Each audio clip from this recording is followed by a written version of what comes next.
Bueno, ¿qué tal? Eh, Vi de una forma completamente legal Jurassic World Rebirth, la última entrega de la saga de Jurassic Park.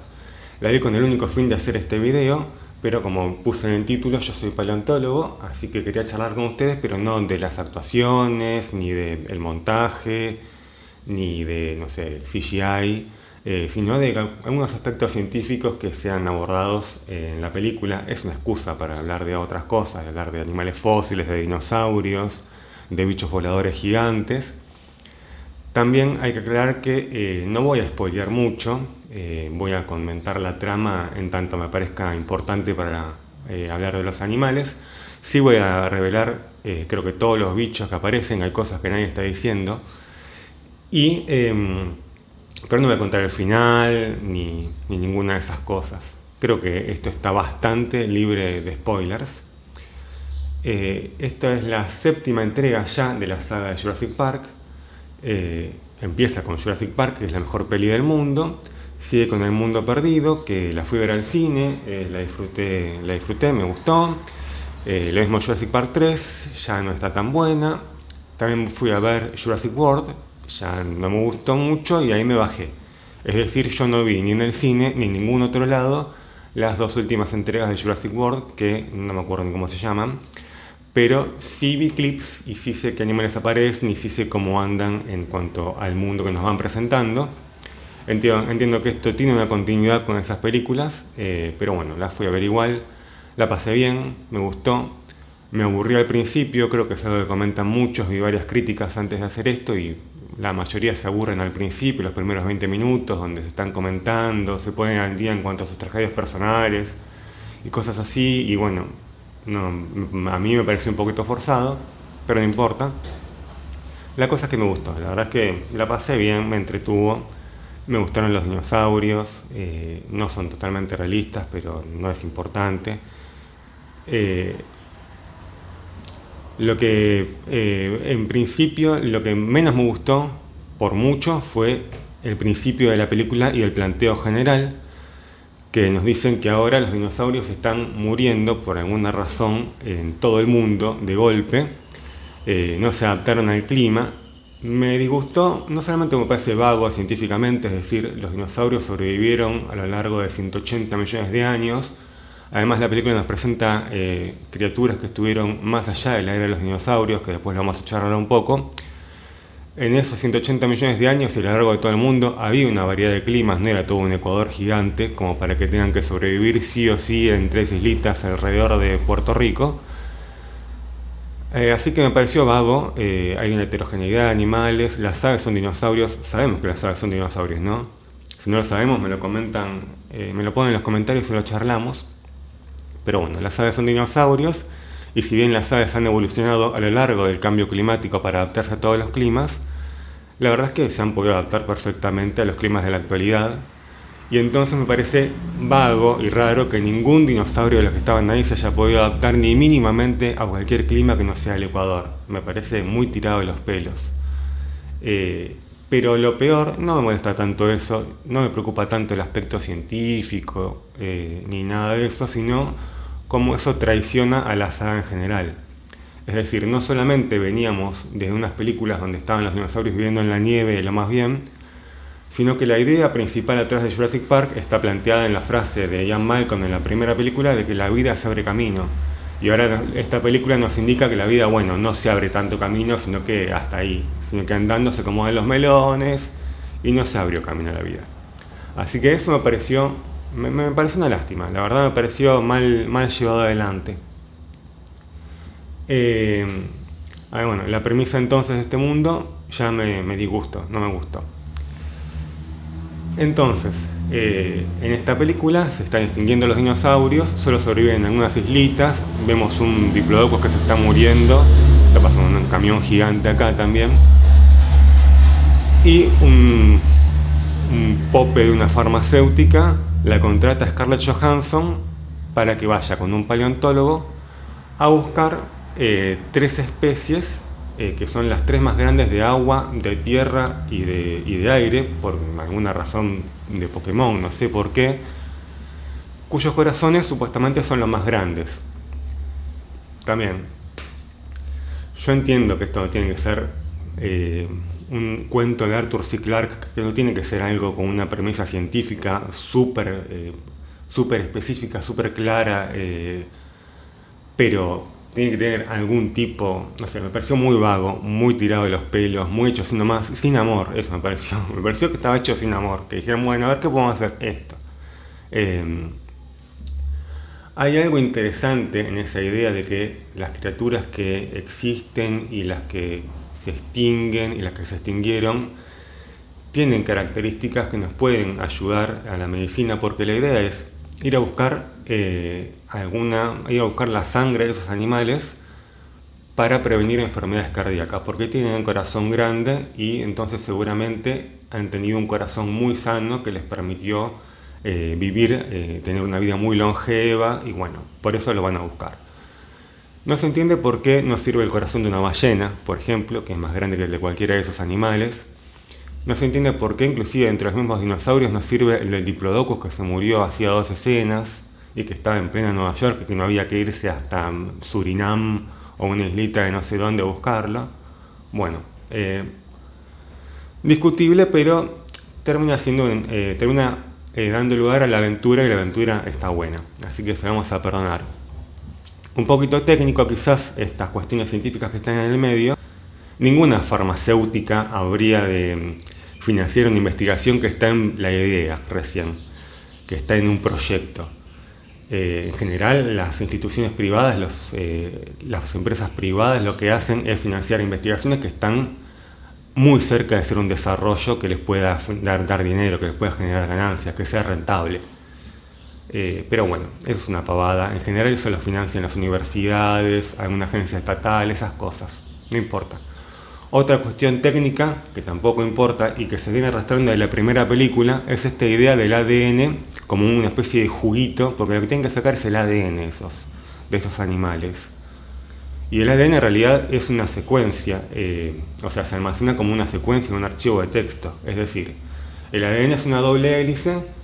Cada una de esas hélices está constituida por una secuencia de partes que se llaman nucleótidos. Cada uno de esos nucleótidos tiene una base nitrogenada y es lo que diferencia un nucleótido del otro. Hay 4 bases nitrogenadas: adenina, timina, citosina y guanina. Entonces, en lo que diferencia el ADN mío del que esté mirando, del de un dinosaurio, del de una lechuga, es el largo de esa cadena de nucleótidos y la secuencia de nucleótidos. Entonces, cuando se almacena el ADN de una especie, lo que se almacena es la secuencia de nucleótidos en un archivo de texto. En la primera película, así como en esta, hubieran podido contratar a algún informático que hackea una base de datos o que encuentre un disco rígido o algo donde estén los archivos de texto que digan A, C, G, T, T y así la secuencia de nucleótidos. Simplemente eso, es un poco técnico, no importa, está todo bien. Seguimos.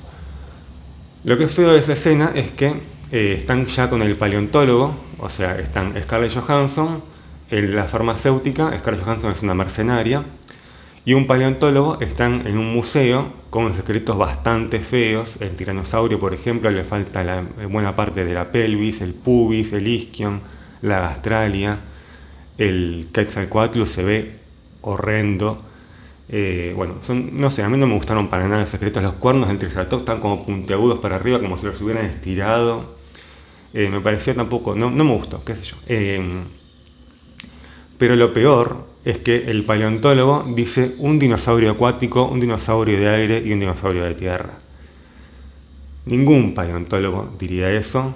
Casi todos los que estamos viendo la película y nos gustan los dinosaurios sabemos que el Quetzalcoatlus y esos reptiles voladores en realidad no son dinosaurios, son pterosaurios, son un grupo muy cercano.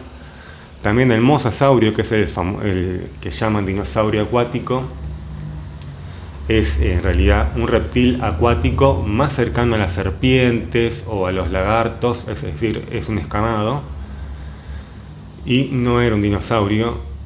Yo entendería que a cualquier otro personaje le diga dinosaurio a eso, pero no justo el paleontólogo. Es como si un nene tampoco le diría dinosaurio a eso. Son los que saben que esos no son dinosaurios. Así que bueno, Todo esto lo digo, ya lo dije, la película me gustó, no estoy hateando. Simplemente esas partes no me gustaron, no sé, no estaban buenas. Ahora sí, podemos pasar a los dinosaurios y a las criaturas prehistóricas que están abordados en la película. Bueno, ya mencionamos antes el Diplodocus, o Apatosaurus o Brontosaurus, no sé, un saurópodo diplodocoideo, que está en el medio de Nueva York muriéndose. Pero después vuelan a buscar a otro mercenario que es Mahershala Ali, que es el dueño del barco que los puede llevar a cazar al mosasaurio y a visitar la isla. Están en Surinam ellos. Y ahí cuando llegan encontramos que se abre una red de pesca y sale una cabeza de un Dunkleosteus. Dunkleosteus es un pez del Devónico, es decir, es de un periodo muy anterior a la era de los dinosaurios, que además es anterior a los mosquitos y es anterior a el ámbar, a los depósitos de ámbar. El ámbar es en realidad el fósil de la resina de los árboles leñosos, pero los árboles leñosos no existían cuando habitaba el Dunkleosteus. Entonces ya no habría forma de clonarlo según la forma en que clonan en Jurassic Park. Una alternativa posible, que me parece estaría bueno que la exploren, es el ADN ambiental, es decir, el ADN que vamos dejando los organismos en nuestro ambiente. Eso puede quedar en el sedimento, obviamente se destruye muy fácilmente, no va a quedar a lo largo del registro fósil, pero no importa. Igual me parece que sería una buena alternativa para justificar a esos animales. Al fin de cuentas, del ámbar tampoco se obtiene ADN. El mosquito adentro del ámbar queda carbonizado. No se le puede extraer sangre ni nada de eso. Así que tampoco servía la premisa original para extraer ADN fósil. Entonces me parece que no hay problema y se puede actualizar y está bueno explorar algo de eso, para mí.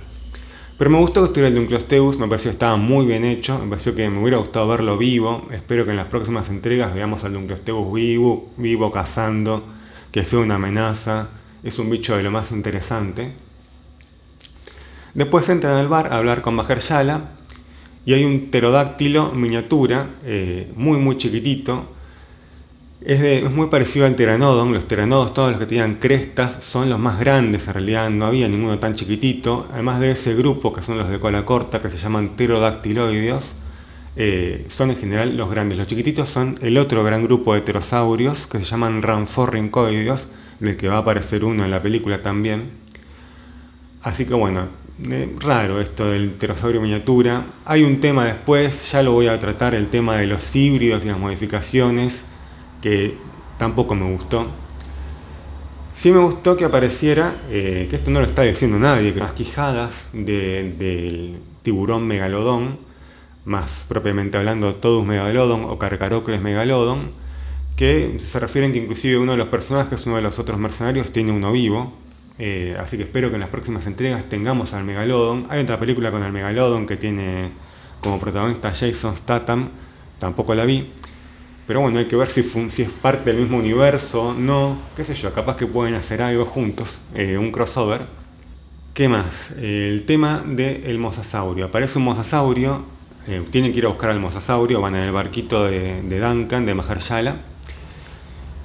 Y dicen que el mosasaurio en realidad se escapó de un parque, que tiene un rastreador, qué sé yo qué. Y dan como a entender que es el mismo, pero no se la juegan. Entiende que hay un debate muy nerd dentro de la comunidad internetera. Felicito el debate, no participé.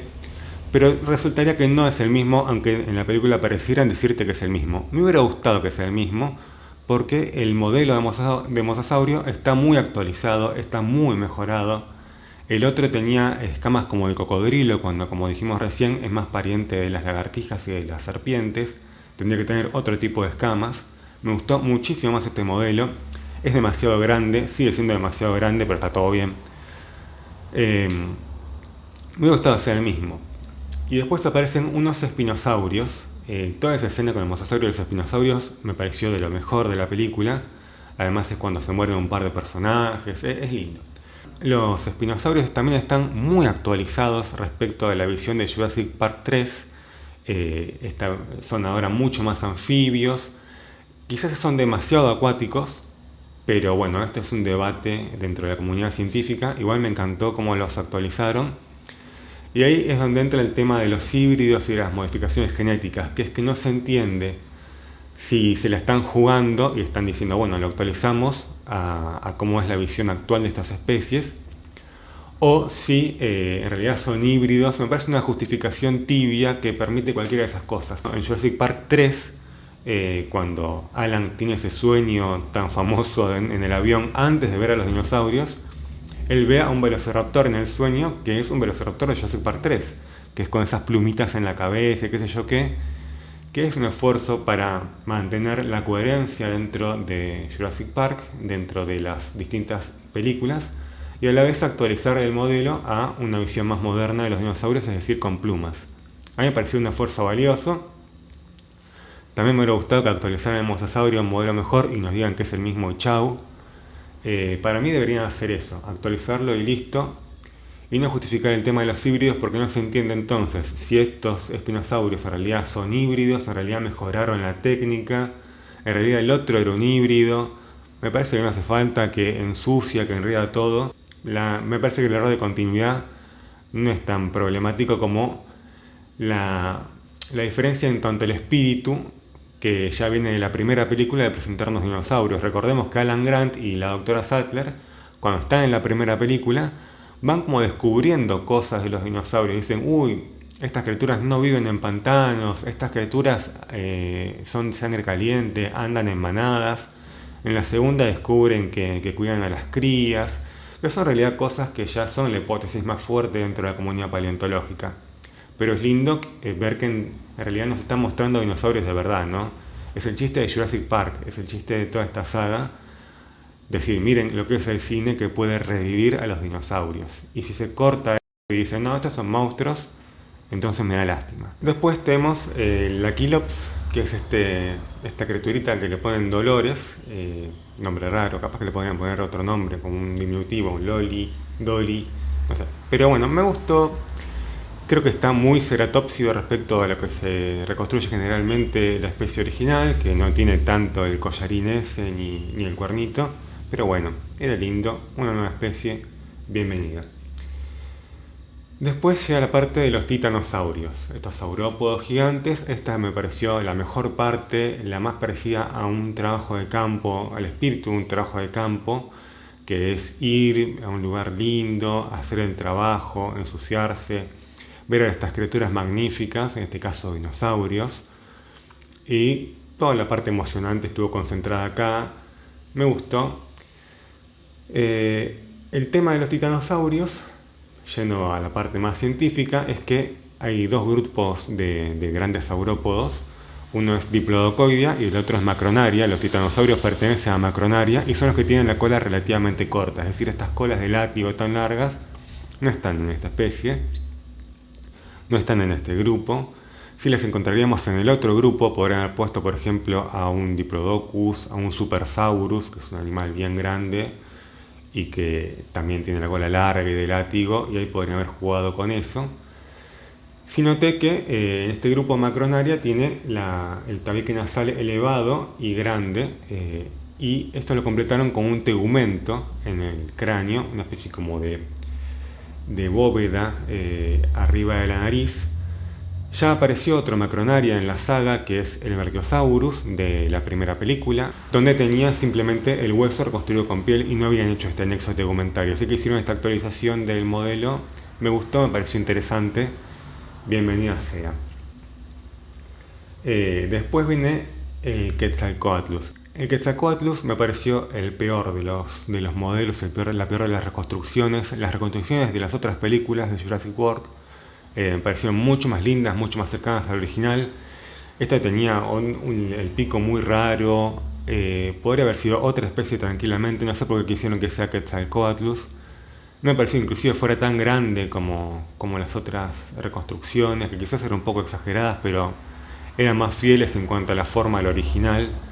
También se puede justificar con los híbridos, pero en realidad en el museo pusieron a ese también, así que no tiene justificación con los híbridos. Me pareció la reconstrucción más fea. Este Quetzalcoatlus se come a uno de los personajes, a Leclerc. Este personaje tuvo la muerte más horrible, creo, de toda la película, porque seguramente entró vivo a la boca del animal y fue bajando vivo por el cuello hasta el estómago. No sabemos exactamente cuándo murió, pero bueno, este hombre la pasó muy mal. ¿Qué más? El Tyrannosaurus. El Tyrannosaurus me encantó. Me pareció preciosa la reconstrucción. Toda la secuencia es espectacular. Todos los terópodos aparentemente se podrían desplazar en el agua. Un poco nadando perrito, quizás un poco buceando. No necesariamente sean tan buenos como este, pero hay trazas fósiles de terópodos en el agua. Eh, También hay una hipótesis de un biomecánico uruguayo que se llama Ernesto Blanco, que dice que las aguas someras, es decir, las aguas con poca profundidad, serían muy buenas para el tipo de cacería del Tyrannosaurus. No sé si esta película apoya esta hipótesis, no es la hipótesis más aceptada en lo más mínimo, pero me pareció interesante remarcarlo en esto. Este tiranosaurio es más escamoso, es más robusto y tiene un escudo en esta parte de la quijada, parecido al que tienen las iguanas. Ahí está el tema de los híbridos. Yo no sé si quisieron decirnos que en realidad era más acuático, no porque se aventuraron a un Tyrannosaurus más acuático, o no porque están diciendo unas cosas respecto de la especie original, sino porque este justo estaba hibridado con iguana o con algo así. Me parece que ensucia lo de los híbridos, la verdad. Eh, También me gusta la idea del Tyrannosaurus acuático porque pienso en el jaguarete o en el jaguar, como se lo conoce en el norte del continente, que es un felino muy acuático, muy adepto a la caza acuática y que yo no sé si a través de los huesos, sin conocer a la especie, nos daríamos cuenta que es tan acuático. Entonces, aventurar esta posibilidad en Tyrannosaurus me gustó, y la escena está espectacular, es de las mejores. ¿Qué más? Los raptores aparecen muy poquito, ya yendo hacia los dinosaurios que casi no aparecen, no puedo decir nada al respecto. Aparecen unos Compsognathus, son rojitos, son 2 segundos que aparecen. ¿Qué más aparece? El Parasaurolophus aparece muerto. Bueno, no puedo decir nada, no sé. Me pareció chiquito quizás. Me gusta más cómo apareció en El Mundo Perdido, por ejemplo en la segunda Jurassic Park, donde intentaban cazarlo y no podían. Esa idea de los herbívoros con un rol más activo, más peligroso, me parece que estaría bueno para explotarle, no solamente el carnívoro más carnívoro siendo comido por el carnívoro más carnívoro. Los herbívoros también eran animales gigantes y también peligrosos. Creo que Jurassic Park 2 hace lo mejor en este aspecto. El paquicefalosaurio pegándole a la puerta y tirando al tipo del otro lado. El Triceratops cuando se libera y rompe todo el campamento. Me parece que eso es algo interesante para explorar. El Dilophosaurus. El Dilophosaurus es uno de mis animales favoritos. Y me da lástima cómo aparece en esta saga. Aparece siempre chiquitito, es con ese escupitajo de veneno que no sale de ningún lado, con el collarín ese. Hay un lore dando vuelta que dice que quizás son todos como crías, estos dilofosaurios que aparecen y nunca vimos al adulto. Esa idea me encanta. Primero porque ese comportamiento del collarín es más de una especie que se está intentando defender y que de una especie depredadora. Pensemos que el Dilophosaurus del Jurásico temprano era de la especie más grande de su momento y de su lugar, es decir, era el predador más importante. No tendría de qué defenderse de esa manera, tratando de aparentar ser más grande con el collarín. También ese vómito de veneno es propio de los buitres. Las crías de los buitres los buitres en general tienen unos jugos gástricos muy ácidos y las crías de los buitres los utilizan vomitando para defenderse. Entonces ese comportamiento de vomitar veneno me parece más propio de una cría que de un adulto. Así que me interesa esa idea de que el Dilophosaurus en realidad los que vemos son todos crías y que hay un adulto de 6 metros de largo dando vueltas por ahí. En un momento están en una laguna, cerca del principio cuando ya están en la isla, y aparece una especie de tentáculo que los persigue, que los asusta. Dicen, yo no entendí nada, pero dicen que sería la Titanoboa, en realidad, eso. Espero que después en otras películas agranden la parte de la Titanoboa, que pongan más, porque, bueno, es interesante y me da lástima que aparezca un tentáculo que no se entiende qué es. La Titanoboa es una serpiente, no es un dinosaurio. Es la serpiente más grande que se conoce, es en realidad del Paleoceno, es decir, es más reciente que los dinosaurios. Tendrán creo que unos 50 millones de años, no me fijé la verdad, pero creo que tiene alrededor de 50 millones de años. Sería la segunda especie más reciente que aparece de las especies fósiles que aparecen en la película. La más reciente de todas es el tiburón megalodón, ¿no? Otodus megalodon, que tiene más o menos entre 19 y 4 millones de años, es decir, tiene un rango entre el Mioceno y el Plioceno. La titanoboa casi no aparece, es una cosa medio flaca, medio me da raro. La titanoboa en general la reconstruyen parecido a una anaconda, es decir, una serpiente de buen calibre, gruesa. Y en este caso está como muy delgada. Quizás eso no me gustó mucho. Vamos a ver cómo se pone, cómo la reconstruyen después más adelante en otras películas. Después aparece una especie de tetrápodo primitivo, un anfibio arborícola con una especie de velita suave, es decir, no parece estar como constituida por huesos, esa vela que tiene en la espalda y en parte de la cola, sino que parece ser unos pequeños cartílagos que le sobresalen. No llegué a ver si tenía dedos de más o no, capaz que podría ser una cantostega, serían especies del Devónico tardío o del Carbonífero temprano. Por lo tanto, serían la segunda especie más antigua que aparece. La más antigua sería el Dunkleosteus. También se ve por ahí, me gustó que estuviera ahí en el paisaje. ¿Qué más? Ahí finalmente aparece un Anurognathus. En realidad aparece en una parte del medio, pero bueno, lo dejé para el final. Tiene una muy pequeña aparición. Es un pterosaurio que parece un sapito volador. De hecho, bueno, lo reconstruyó muy como un sapo verde y liso. Seguramente tendría algún tipo de filoplumas, así como una especie de pelitos tendría seguramente. Entiendo que el fósil original también conserva esta pilosidad que es típica de los pterosaurios. Entiendo que es el pterosaurio más pequeño que se conoce o uno de los más pequeños. Así que el otro, el que aparece en la jaulita casi al principio, no se entiende por qué es tan chiquitito y es mucho más chiquito que un Anurognathus. No aparece una cría porque tiene cresta. Bueno, hace que sea peor el otro pterosaurio, pero me gustó que estuviera. Quizás podría tener más aspecto pterosauriano, más parecido a un pterodáctilo o algo de eso, que ser tanto un sapito volador, aunque Anurognathus significa literalmente boca de sapo, ¿no? Anuro, sapo, gnathus, boca o nariz. Saliendo de los dinosaurios entonces, yendo a los monstruos, a los híbridos deformes estos, me gustó que estuvieran, me gustaron como estaban reconstruidos. Me gusta la idea, me parece una idea interesante de terror explorar en este mundo con dinosaurios, que haya híbridos super monstruosos, que sean los enemigos finales, que den todo el aspecto de terror a la película, principalmente estos animales. Lo que no me gusta es cuando son todos híbridos y entonces algunos son más híbridos que otros, me parece que confunde, pero me gustaría que sea dinosaurios, claramente dinosaurianos, y los híbridos, claramente monstruos como estos. Está el dragoncito, que no me acuerdo cómo se llama, el que vuela, que es una mezcla de velociraptor con pterodáctilo, con algún tipo de pterosaurio.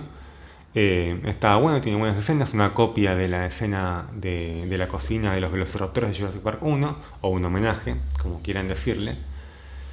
Me gustó como caían del techo también, estaba bueno.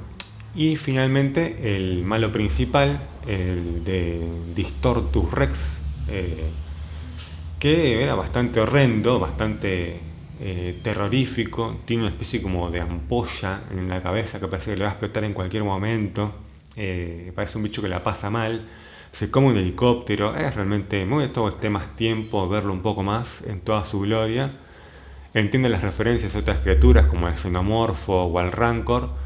Y me gustó que estuviera, me parece un malo, un villano, un antagonista, podemos decir, aunque esos animales que no sería ni malo ni villano.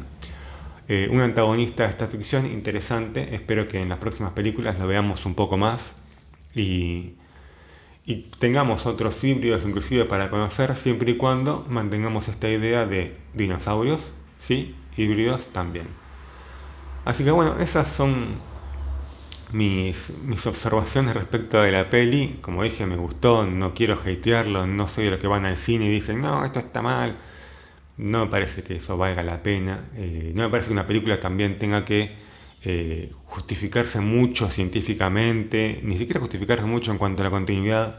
Me parece que los problemas están más que nada cuando traiciona al espíritu propio de la saga. Por ejemplo, como en lo que dijimos al principio, de que la vida se abre camino y de pronto ya no se abre más camino. Muchos dicen que esta saga está muerta y probablemente sea cierto. No sé, ustedes cómo se les ocurriría seguir, darle vitalidad a esta saga. Quizás cambiarlo por una serie, como ha hecho Star Wars. El problema de eso es que tenés que poner un dinosaurio distinto por capítulo o algo así. Quizás sea muy caro hacer un modelo distinto para cada capítulo. Quizás algo que esté bien escrito, no importa tanto mostrar un dinosaurio más nuevo y más grande y más malo, sino algo que esté escrito con personajes interesantes y con algún dilema filosófico interesante, como fue la primera película. ¿Qué dinosaurios a ustedes les gustaría ver en próximas entregas? A mí me gustaría, por ejemplo, más protagonismo a carnívoros de mediana talla, no tan grandes como el tiranosaurio ni tan chicos como el velociraptor. Me parece que serían buenos depredadores, buenos antagonistas, un dilophosaurus adulto, un megaraptor, un abelisaurus, un electrosaurus. No sé ustedes qué me dicen, que déjenme abajo si quieren y discutamos qué dinosaurios les gustaría ver o cómo harían ustedes para revivir esta saga y para darle nueva vitalidad a la saga de Jurassic Park en esta película que ya entendemos que va a tener una secuela, porque inclusive creo que le está yendo bastante bien. Así que bueno, hasta la próxima, espero que les haya gustado el video, si les gustó pongan like y todas esas cosas. Quien te dice quizás después pueda hacer videos con otro micrófono o una cámara mejor. Gracias, nos vemos.